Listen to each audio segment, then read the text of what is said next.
the Amesbury Chamber of Commerce. And I wanted to say welcome to our latest episode in our Government and Business series.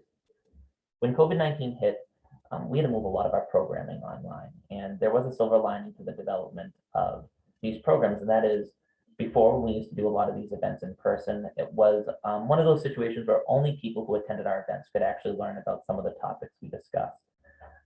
By pushing everything remote, we've been able to actually record a lot of these calls, and as a result, get this information that we collect during these discussions out to our broader membership and make it accessible so that people can use the information to better their business and their lives.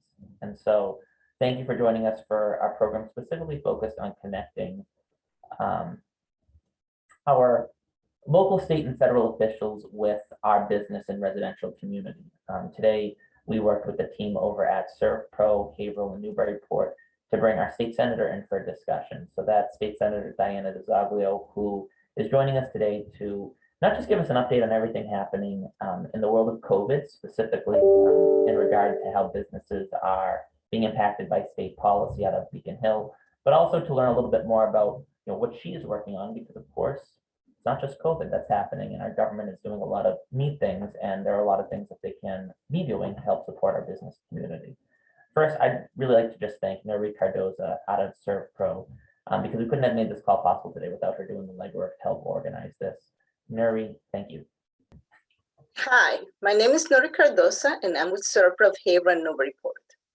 I want to say thank you to everyone for joining us for today's discussion. It's such a pleasure being a part of an active and engaged business community, made all the more enjoyable by our partnerships with the Amesbury Chamber of Commerce.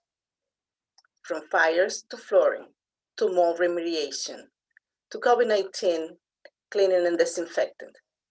Our team at SERVPRO makes our mission to help our clients navigate a crisis. This past year has brought the world crisis to a whole new level, as businesses of all types, along with the rest of society, grapples with the challenges presented by the COVID-19 pandemic. Throughout the crisis, State Senator Diana DiZoglio was ever present in helping our communities and businesses bounce back as strongly as possible. This including working with many of us one-on-one, with championing legislation and policy that will give us many of our businesses the tool to succeed.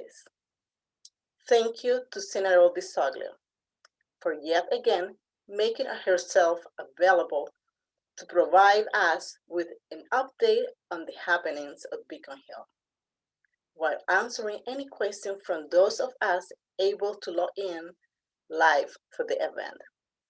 We're looking forward to today's discussion. Thank you. Thank you, Nuri. I appreciate everything that SERVPRO, Haverhill, and Newburyport did to help organize this call, especially the work that you did to help make this forum possible. Again, as Nuri mentioned, we're joined by our state senator, who probably needs no introduction. She's, again, a ubiquitous person. She's ever present in the Amesbury community.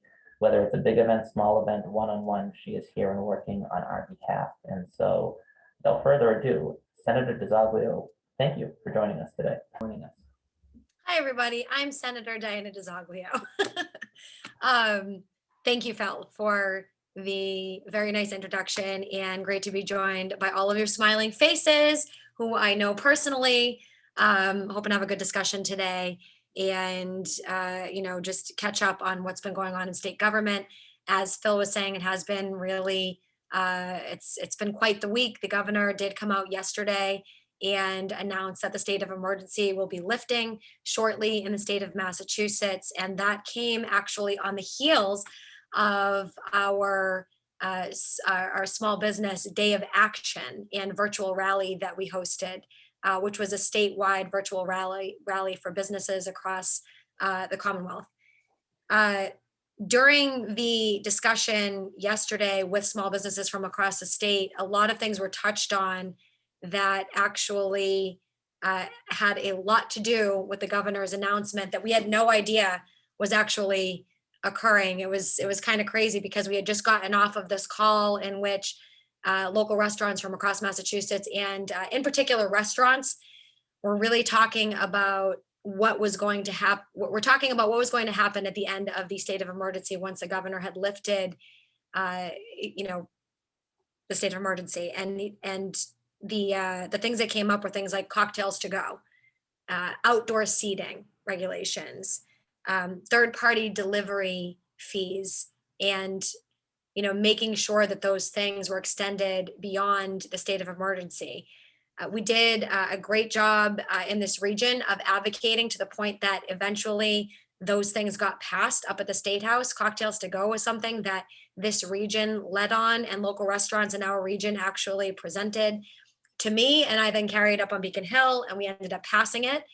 And I know that I don't need to tell any of you this, but we all remember when, through no fault of their own, these restaurants got shut down and could not have any customers inside of their establishments and had to rely on delivery services and had to find any way that they could to generate revenue to keep themselves afloat. And cocktails to go and capping third-party delivery fees, things like DoorDash and Grubhub, making sure that those companies were not price gouging these restaurants during a time when they struggled more than they probably ever did in their entire time being in business. Those were some really, really big issues during the course of the last year. And we took quite a while, too long, in my opinion, to pass them in the first place. We finally got around to doing it on Beacon Hill. But, now that we have done this for these restaurants, now that we have expanded outdoor seating, we need to make sure that we're allowing these opportunities, these crucial revenue generating opportunities to continue well beyond the pandemic well beyond the state of emergency, because as you know, just because the state of emergency is being lifted, that doesn't mean that all of these businesses are, have entered into full recovery. It's going to take several years for some to actually get back up on their feet again and get back to the place that they once were. And we know that we don't want our small businesses just to be able to survive in our community. We want them to thrive again, right? And the rally that we hosted yesterday was to expand cocktails to go, to extend cocktails to go, to extend the caps on third-party delivery fees, making sure that if they're only supposed to be charging 10 to 15%, they're not able to charge 30 or 40%, and then making sure that those outdoor seating provisions are extended as well, so that again we have the opportunity to continue to generate that revenue so these restaurants can get back up on their feet.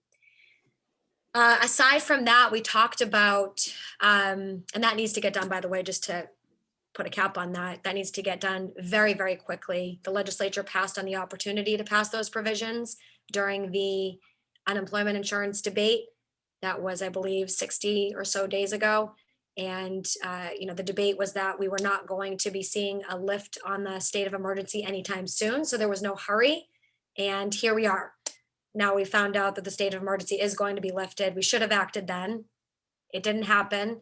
And I'm hoping that history will not repeat itself and that ASAP, these provisions will get brought to the floor so that when the state of emergency ends, these provisions are extended, but we need to move quickly. So I've drafted a letter to the Senate President's office and to the Speaker's office to ask them to move these provisions to the floor as soon as is humanly possible. Aside from that, we talked about the unemployment insurance fund. Now, I know a lot of you have reached out to my office and me personally and spoken to me about the challenges regarding your unemployment insurance rates going up. And it's been a difficult conversation because, on the one hand, your rates are going up regarding unemployment insurance. And on the other, you're also saying that you can't find people to come back to work right now, that it's been a tremendous challenge in getting people to actually respond to the requests for employment. So those conversations are now being had at the State House. There was an attempt made previously. The bill was, in my opinion, rushed through the process. The last bill that was an attempt to fix the issues with the unemployment insurance trust fund. Found out that there were some loopholes and there were some issues with that. So that's going to possibly be coming up again this week. We'll be getting an update at the end of, I think, Wednesday at some point about what's going to be happening with that fund. But the goal is, I'm a co-sponsor of a piece of legislation. The goal is to be able to use some of the federal monies that are coming back to the state to put into that trust fund to make sure that your rates don't continue to go up, and that there is a cap put on that. I don't know how many were around and in business and paying attention during the housing crisis when Governor Deval Patrick at the time had not the same types of challenges with the UI trust fund, but had similar issues regarding those percentage rates going up for businesses that really couldn't take the hit, especially our micro businesses, our mom and pop shops.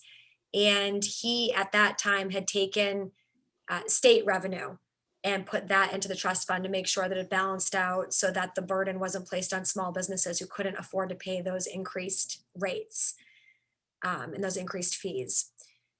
So again, right now it's a little bit of a different ball game with the amount that needs to be put into the trust fund. We do need those federal monies to be able to bring it up to where it needs to be.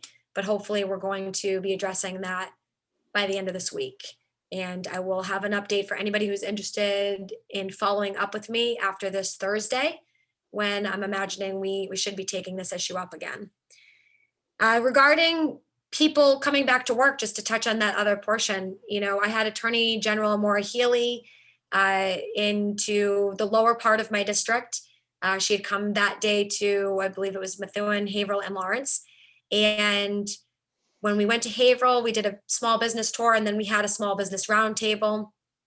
And the number one thing I can say that was brought up there amongst all of these other things, the number one thing that was consistent, regardless of what sector people were from, whether they were in retail, whether they were a restaurant, whether they had a beauty salon, the consistent theme was that our small business owners are having a really hard time getting people to come back to work. And, I fully agree with that,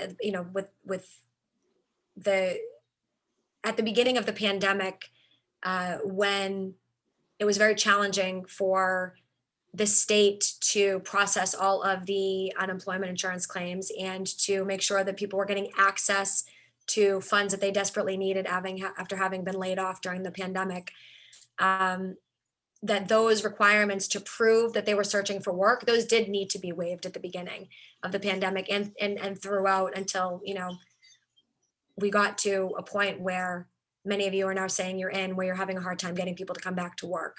I am now proposing that those forms start getting filled out again, that people start proving that they are looking for employment, and that they have applied to different places of work, and that they are in true need of unemployment.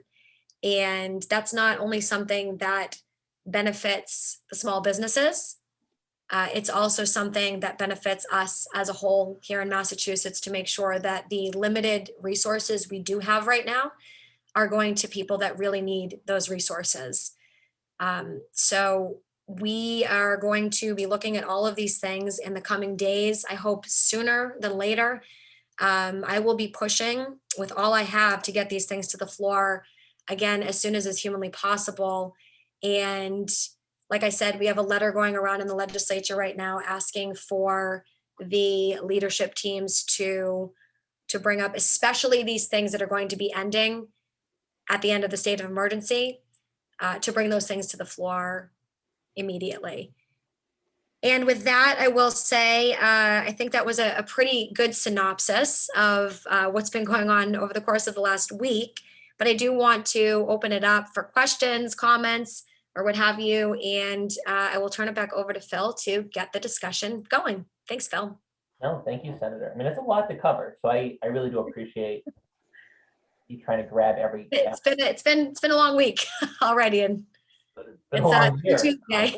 So And yeah, exactly. It's only Tuesday. If anybody, has any questions, absolutely feel free to jump in or comments. And I don't mind getting that ball rolling, because I think that one of the things that has been missed with the discussion around unemployment for a lot of the small businesses is really the true effort they're putting in to try and bring employees back, or to hire and find new employees. I can say that just over the course of my approximately 2 years here at the chamber, I have had more businesses over the past 3 to 4 weeks post job openings than over the preceding year and a half combined.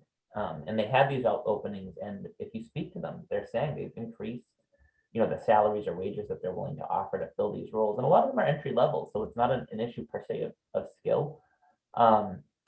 But the feedback really from some, for instance, I had one business owner in here today who repeated a story, or business manager who repeated a story where she had 11 interviews scheduled, and all 11 didn't show up. And that's one of those things you can't predict. So you're just sitting there waiting for the next interviewer to show up, and they just don't come. And so I think a lot of business owners, real or perceived, do feel like the expanded unemployment benefits really hindered their ability to attract people to come back to work for roles that are offering pretty reasonable wages for entry level positions. I mean, I know that you mentioned before about the challenges that the state is facing with that. Are there any kind of outside the box scenarios or incentives that you or colleagues are talking about that may encourage people to go back to work, I should say? I will tell you that, I put it out there, and I'm pretty candid, as I'm sure most of you know. I put it out there on Twitter the other day, and I said, look, I had read an article, I think it was in the Boston Herald, and it was talking about how, this was problematic, and small businesses were talking about how challenging it was to get people to come back to work. And, there wasn't any follow-up discussion from the governor's office, or from, others who were asked about this. And my commentary was, look, nobody has all the answers, but we need to start having an actual discussion on this. And the discussion has not been being had, at least not with everybody, right? So maybe there are discussions that are going on behind closed doors right now, and I can't speak to that. But I do know that it hasn't been being discussed enough, and we need to do more than just put a Band-Aid on this. We need to have a real conversation about how to incentivize coming back to work. And I think, the starting point, because you have to remember, as state legislators, we are operating under federal guidelines right now, right? There are a lot of federal programs that are occurring that we don't have control over. So we have to operate within the realm that we're able to operate in. And we have to try to figure out how to incentivize these things with these federal programs continuing.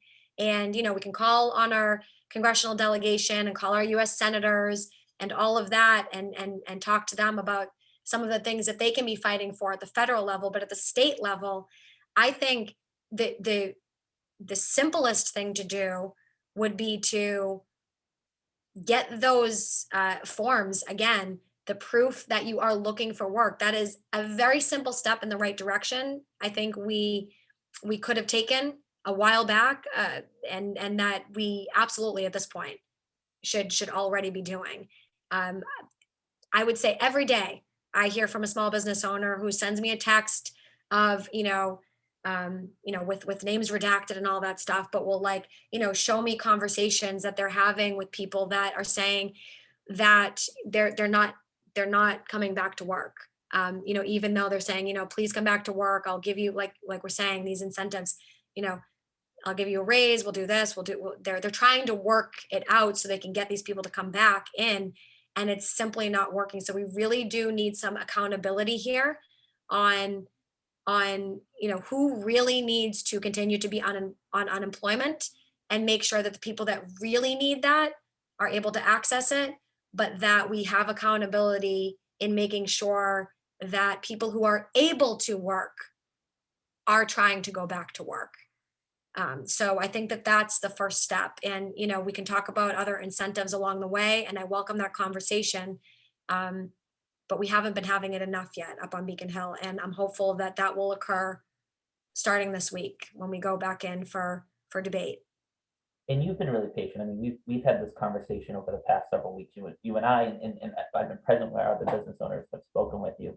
And it's exactly that point. Like, if we're not talking about it, I don't think it's appreciated that it's as big of a problem as it is. And so I definitely don't expect you to have all the answers, and I hope that wasn't taken that way. But I mean, yeah, I think there are business owners who have strived to pay beyond what they normally would pay for roles, even pre-pandemic, and they found that, you know, I think this pandemic was really stressful, obviously, on our business owners. But, you know, I know people who had employees, long-term employees, that, you know, when they went on unemployment, when everything kind of shut down, all of a sudden they ghosted, to use a more modern term, their former employers, and they couldn't get people to come back, and they would be texting and calling former employees, and all of a sudden they just weren't coming back. And, you know, sometimes it may be salary related, but it's just across the board.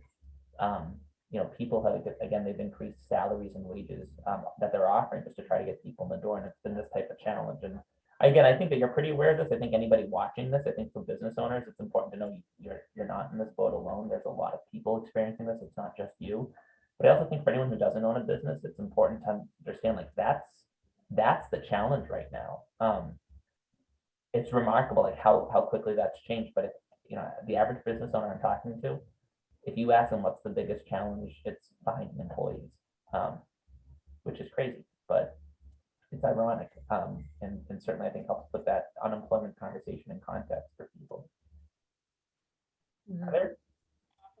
Whether it's that topic or others, I know I was Tracy's trying to chime in, but Tracy, we're having a hard time hearing you.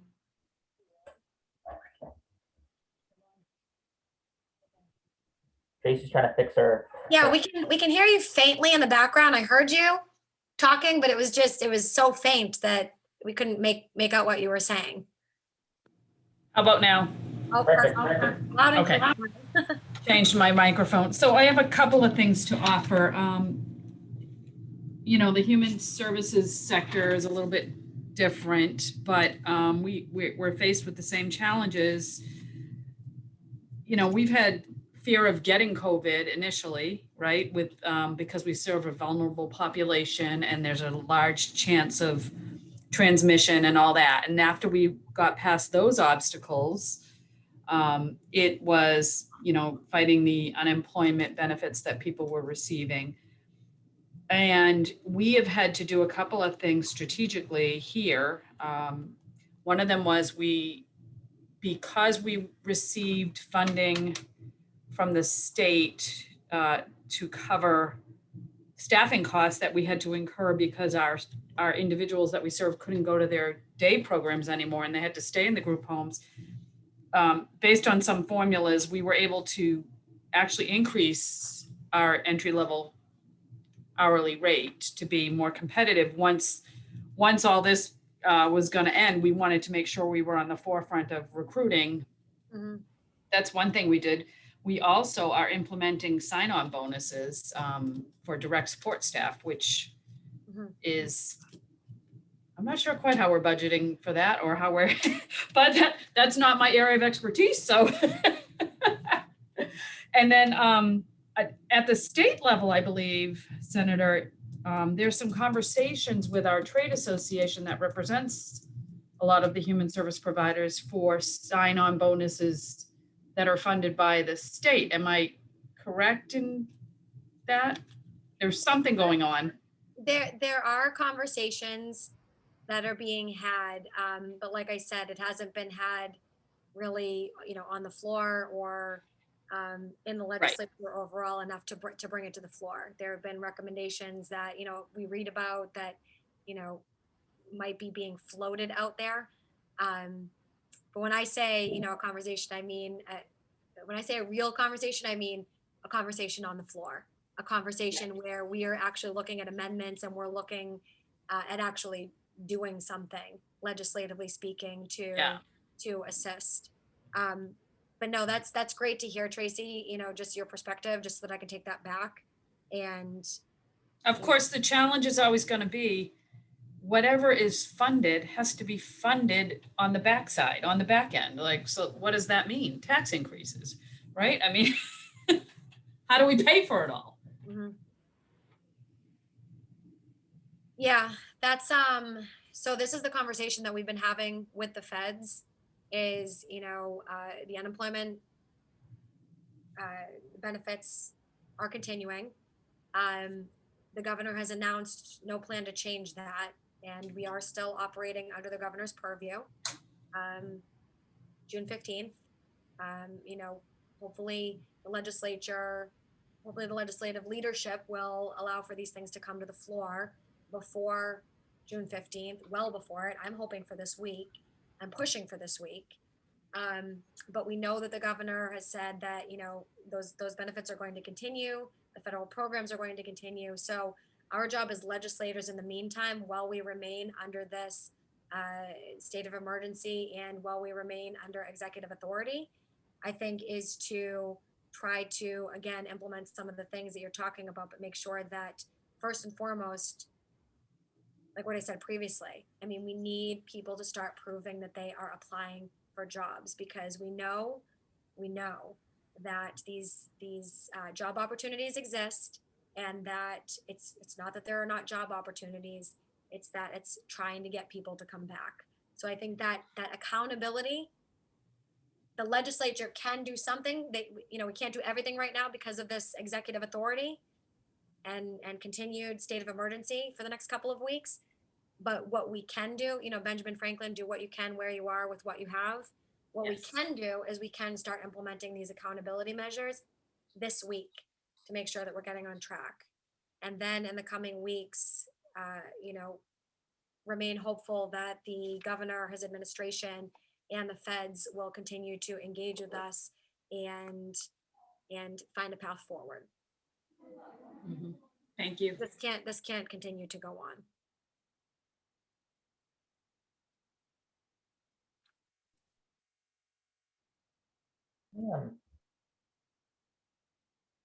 Any other commentary?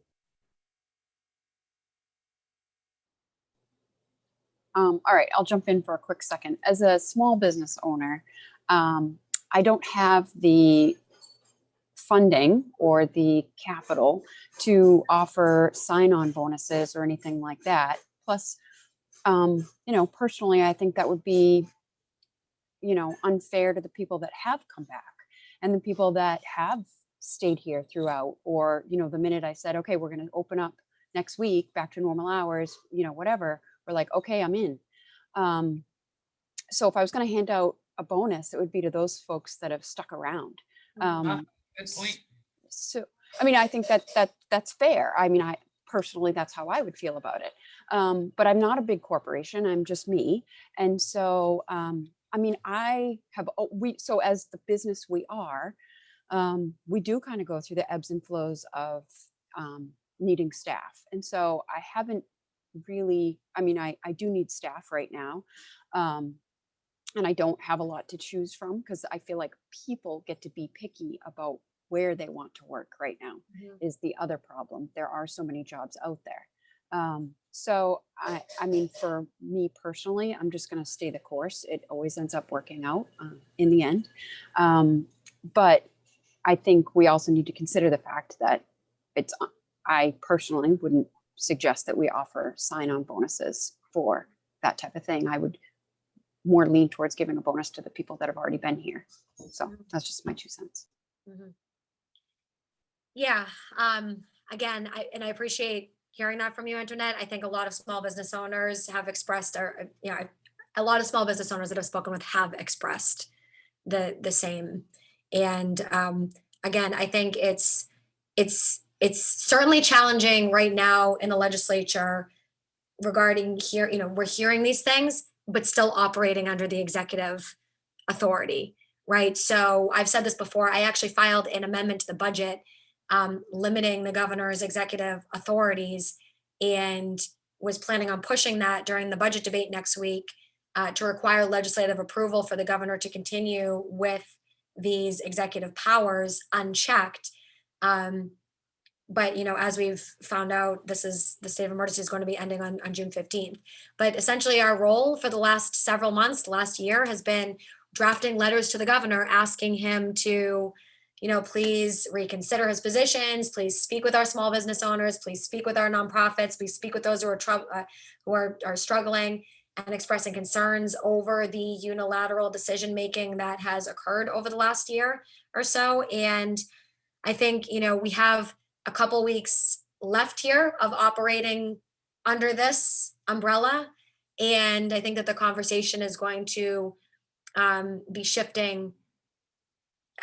We'll see how much, but I think it's going to be shifting into a conversation more where these conversations with the legislative delegations across the state are hopefully going to be able to be more productive as they were in the past, where the legislature is that check on the administration, and we are able to come to the table with more than just these letters asking for permission from one person. So we will continue to fight for you guys on this and push for the reforms that need to be made, to go through. But also, I just want to say completely heard on getting people to come back to work, completely heard. And if there, is anything that's going to come up this week, I hope that that's part of what comes up.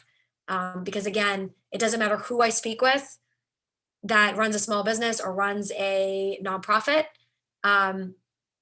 It's the consistent theme that we need folks to start coming back to work, and the state needs to try to work with, what's being dealt out from the feds, but we still have, yes, it is being dealt out by the feds, but we still have a responsibility as state legislators here too, right? We still have a responsibility as elected officials in the state to try to navigate through these circumstances, to try to do everything that we can to help you. And I'm certainly committed to doing that. And again, I think that the first step in assisting is by getting those accountability measures back in place so that those who truly need these benefits are getting them, and those who are able to come back to work are getting back to work.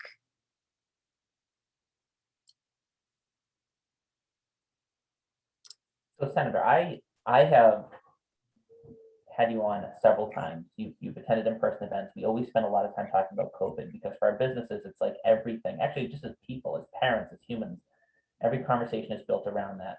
You've been in the legislature for several years. You've been a senator now we're closing it on your third year. I know there are a lot of other things that you're working on, not just for legislation, but budgetarily, that have nothing to do with COVID, right? Because the world is also going to go on. I mean, do you want to spend a little bit of time talking about those priorities? I mean, you were just reelected last fall. You were sworn in several months ago into your second term as senator for Amesbury.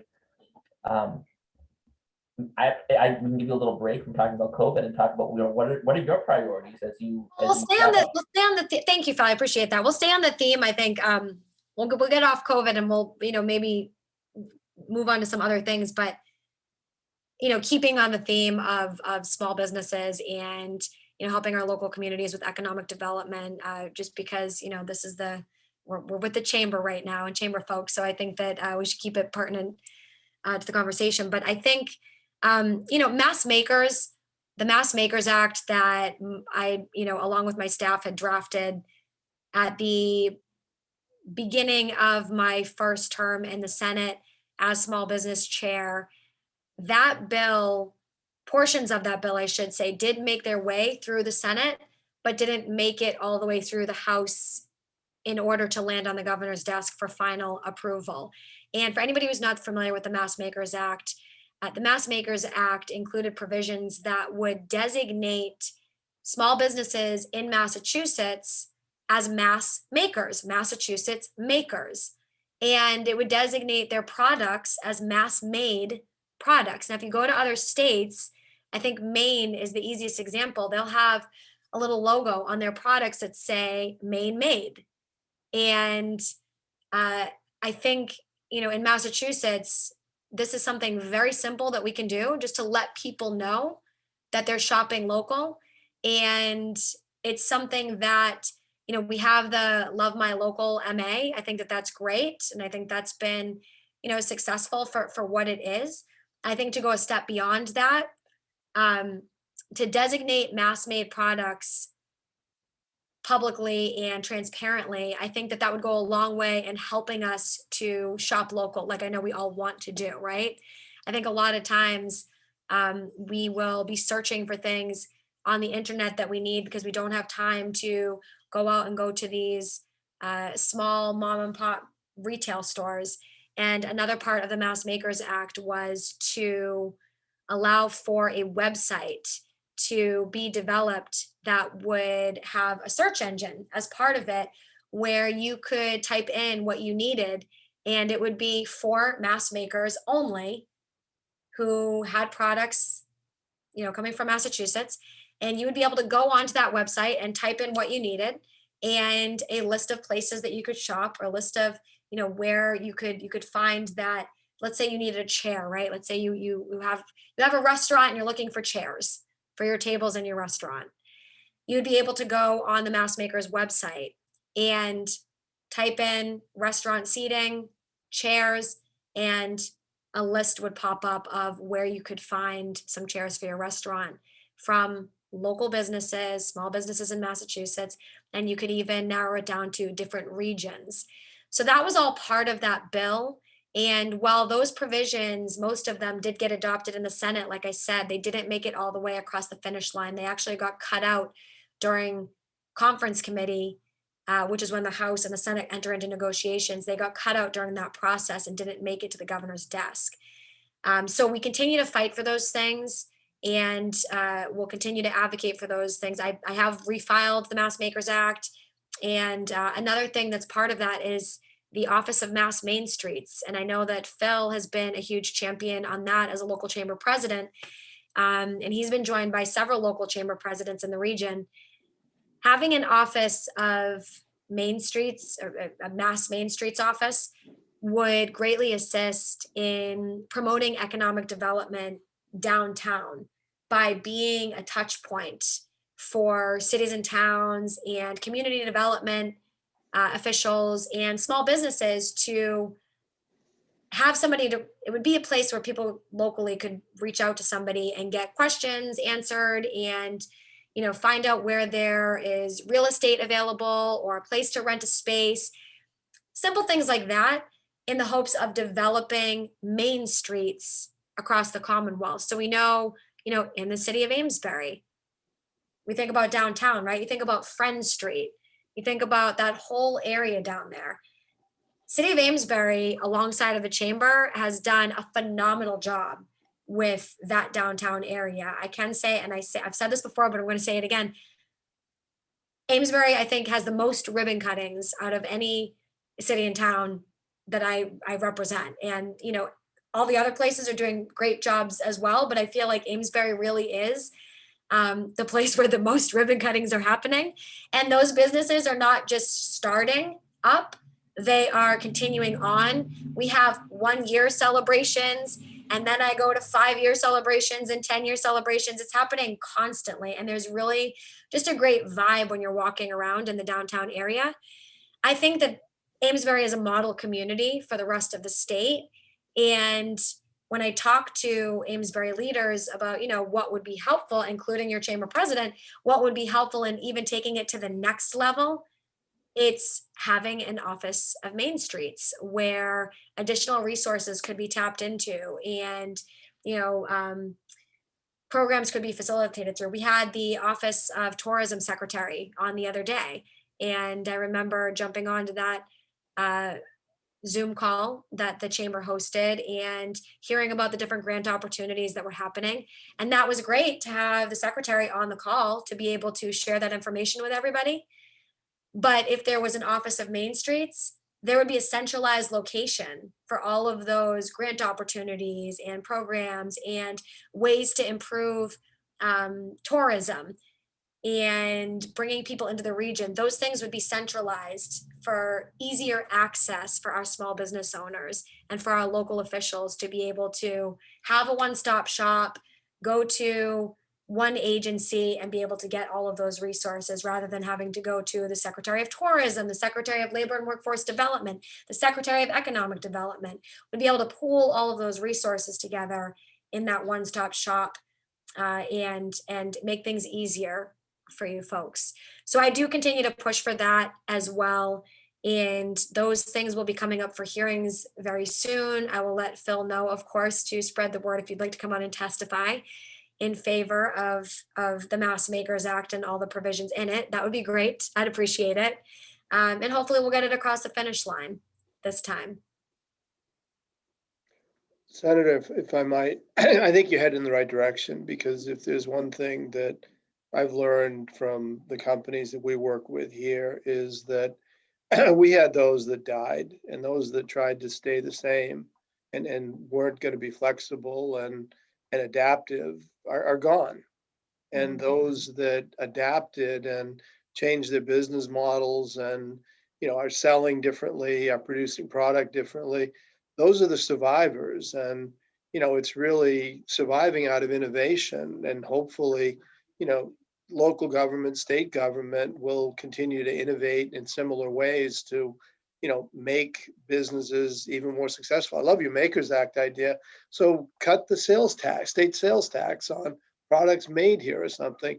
I don't know that that's doable or not, but, just extension of things like that I think is really what's going to continue to make Massachusetts competitive going forward. And I applaud everyone that's changed their business models and how they sell and so forth. And hopefully there's some, adaptive behavior as to how they can compensate employees. And, I still worry about safe environment and making sure that, we don't go too fast and just opening doors and throwing away masks and so forth. But I think that's a key part of people going back to work into a safe environment. We have a couple companies that have been 100% from home and they're reluctant to come back into the office, and that's changing, but it's got to change in a safe way. I'm done. Soapbox over. Oh, get up on your soapbox, Bob. I love hearing from you. I mean, you have so many small businesses in your facility at CI Works. It's incredible. Every time I go there, the conversations that I have are, they're enlightening. And I like the community that you have there. I mean, it's speaking of one-stop shops, anytime I want to hear from local businesses and I really need to get my finger on the pulse of what's happening in the community, I could just stop by CI Works. And I feel like you have like every sort of small business imaginable in your facility over there. So Anytime. yeah. And honestly, Bob, to see you guys thriving during this really challenging time, I belong to Top Knots co-working office space, right? So we know Sarah and Callie, and they do a great job. They were able to expand, just before the pandemic. But I will tell you, the last year, I haven't really been able to go into the office space or, really use it, the restrictions and close working conditions. And, now have started to feel more comfortable coming back and whatnot. But to see the fact that your small businesses have been able to continue to operate in your building and that you have assisted them in doing so, I just want to say thank you. Because I know that must not have been easy. And we saw what happened with places like WeWork, right? That didn't happen with you. And I think that that's, something that's a testimony to you of your tremendous efforts in making sure that people have had and continue to have a safe environment to work in. And again, to not just survive but to thrive in. So thank you for all that you do. Senator, thank you. We are at 100% and we're looking to double that right now. So, and we think there's good prospects of doing that. So thank you. And let me know, obviously, if I can be helpful. I'm there. I will. Well, and I appreciate that during this call, your staff, Senator, ended up providing a link, and we'll make sure that we make that link available when this video is posted on our program section of our website, to the copy of the Mass Makers Act that you drafted for anyone who wants to dive into it. So that way they don't have to comb through what looks like dozens and dozens of bills you've had to file this session.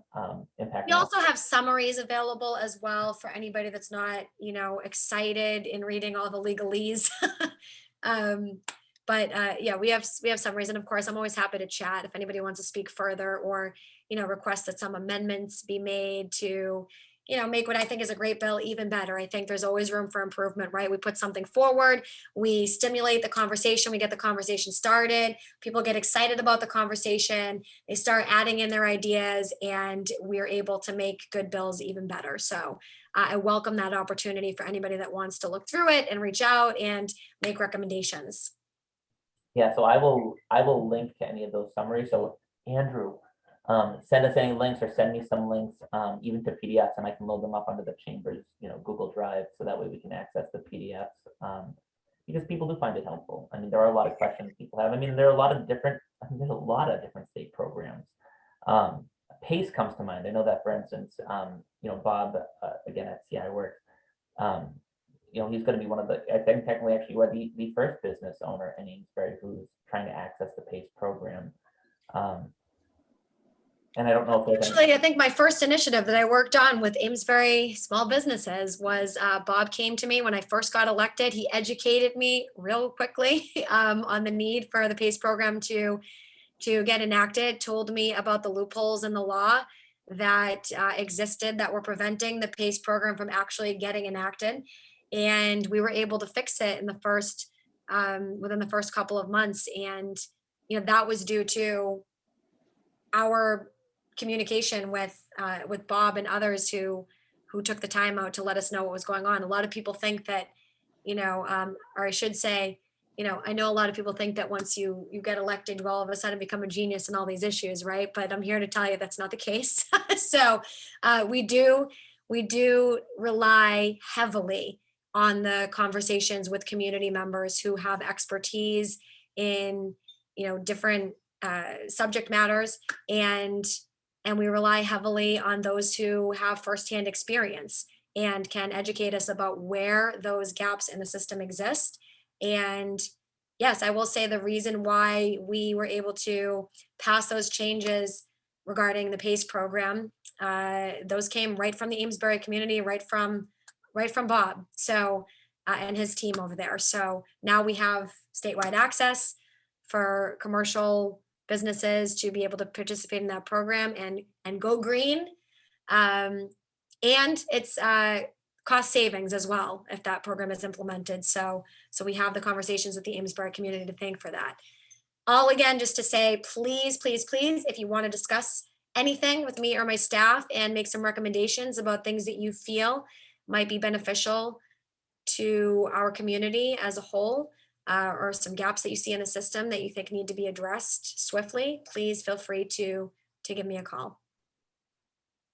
And we've had during this call a clip popping up next to your head as you've spoken that show, the contact Oh, and great. getting in touch with you. So I know that, you're easy to find anyways, but definitely if people have follow-up questions or comments, or want to speak with you privately and don't feel necessarily comfortable having a conversation on this forum, or by all means reach out, or reach out to the chamber if you have any questions that you'd like us to get over to the senator. Any other questions? I mean, I love having these regular updates, and I want to give a shout out to Neri Cardoza and the team over at SERVPRO based out of Haverhill and Newburyport for helping organize the call today. And I want to say a huge thank you to Nerdy. I actually just saw her the other day at shockingly in the region, another ribbon cutting. And she told me that SERVPRO was hosting this today. I just want to say huge thanks to SERVPRO and the whole team over there for giving us the opportunity to engage in this very informal sort of roundtable discussion. It's like we're all at a round table and able to chat, and it's an incredible opportunity. So I do want to say thank you to Nerdy and to the whole team at SERVPRO. Great. Thank you. Thank you, everyone. And thank you to Amesbury Chamber of Commerce for the great work that you do in our community. We look forward to speaking with you very soon. And to you, Senator, you, Rep. Telcourse, Rep. Mira, you're a great team to have up there fighting for the Amesbury area. And I appreciate the accessibility and the support you show. So thank you. All right. Bye.